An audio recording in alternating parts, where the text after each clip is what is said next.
악인이 의인치기를 꾀하고 그를 향하여 그의 일을 가는도다. 그러나 주께서 그를 비웃으시리니 그의 날이 다가옴을 보심이로다.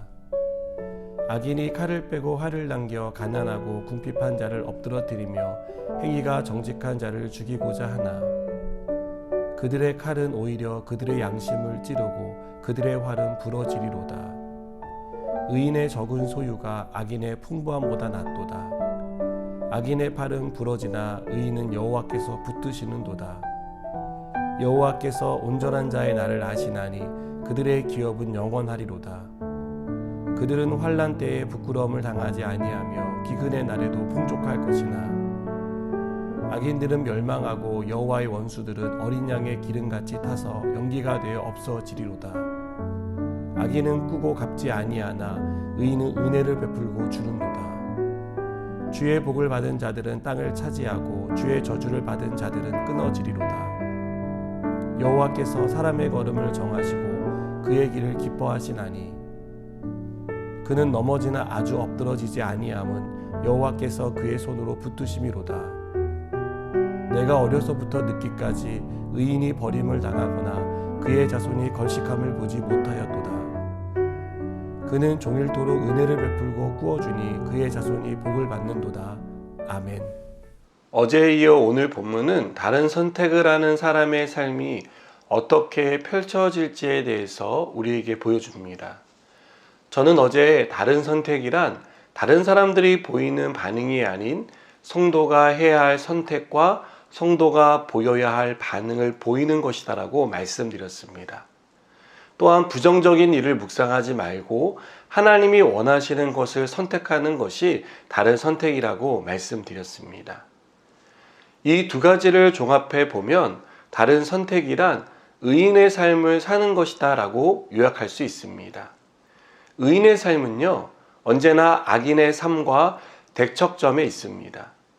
그래서 악인은 항상 의인치기를 꾀하고 의인을 향해 일을 갑니다. 그들은 칼과 활로 가난하고 궁핍한 자들, 정직하고 의롭게 사는 사람을 공격합니다. 그러나 이들의 공격은 무딘 칼처럼 어떤 타격도 주지 못합니다. 오히려 이들의 공격이 거세면 거셀수록 그 날이 얼마 남지 않았다는 사실만 명확해집니다. 악인은 많은 것을 가지고 누리지만 그들이 누리는 풍부는 의인이 적은 소유로 누리는 것보다 못합니다. 그것은 하나님이 악인을 심판하실 날이 임박했고 그들이 하나님에 의해 제압당할 것이기 때문입니다. 다윗은 악인들은 반드시 멸망할 것이라고 말합니다. 그래서 그들은 연기처럼 흔적도 없이 땅에서 사라지게 될 것이라고 말합니다. 악이 아무리 강해도 악인이 아무리 형통한 삶을 살아도 그들은 하나님의 심판대 위에 서 있는 위태로운 인생일 뿐입니다. 이런 악인의 삶을 부러워하거나 시기한다면 그것은 든든한 반석이신 하나님에게서 벗어나 위태로운 악인의 길에 서는 어리석은 결정이 될 것입니다. 하나님은 우리가 악인의 삶을 부러워하고 그들의 길에 서는 것조차 바라지 않으십니다.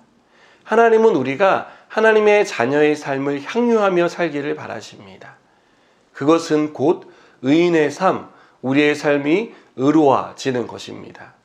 악한 세상에서 악인들이 득세하는 세상에서 하나님의 자녀로 사는 일은 결코 쉽지 않습니다.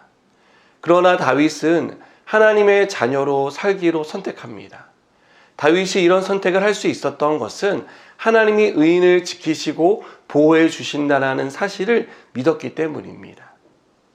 다윗은 의인은 하나님이 붙드신다고 확신합니다. 그리고 하나님이 그들의 기업을 영원토록 지키신다고 고백합니다. 때론 환난이 있고 기근과 같은 어려움을 만나더라도 하나님은 의롭게 살아가는 하나님의 자녀들을 풍족하게 채워주신다라고 확신 가운데 고백합니다. 때론 넘어질 때도 있지만 그들이 주저앉지 않도록 하나님이 손을 내밀어 붙잡아 주시고 의인의 걸음을 인도해 주신다라고 고백합니다. 다윗은 어려서부터 의인이 버림을 당하거나 의인의 자손이 굶주리는 것을 결코 보지 못했다라고 말합니다. 다윗은 오히려 그들이 은혜를 베풀고 꾸어주며 그들의 자손마저 복을 받았다라고 고백합니다. 이것이 다윗이 의인의 삶을 살기로 선택한 이유입니다. 다윗에게는 분명한 확신이 있었습니다. 눈에 보이는 것이 전부가 아니라는 것을 알았습니다. 여러분, 세상은 여전히 악이 이기고 있습니다. 악한 사람이 잘 되는 것을 우리는 늘 보고 있습니다. 그리고 의롭고 정직하게 사는 사람들은 오히려 고통을 받고 어려운 상황에 처하는 것을 보고 있습니다. 그러나 하나님이 악인은 반드시 심판하신다라고 말씀하셨습니다. 그리고 악인은 반드시 망하게 하십니다. 이 사실을 믿으시기 바랍니다. 악한 세상에서 의롭게 사는 사람을 하나님이 지켜주시고 보호해 주신다라는 이 약속을 굳게 붙드시기 바랍니다. 의인의 인생을 끝까지 책임져 주십니다. 우리도 끝까지 믿음을 지키며 하나님의 자녀로 살아갑시다. 함께 기도하겠습니다. 하나님, 악한 세상에서 의로운 사람으로 하나님의 자녀로 살아가기 원합니다. 흔들리지 않게 하시고 굳건한 믿음 위에 하나님의 자녀답게 살게 하여 주시옵소서. 예수님의 이름으로 기도드립니다. 아멘.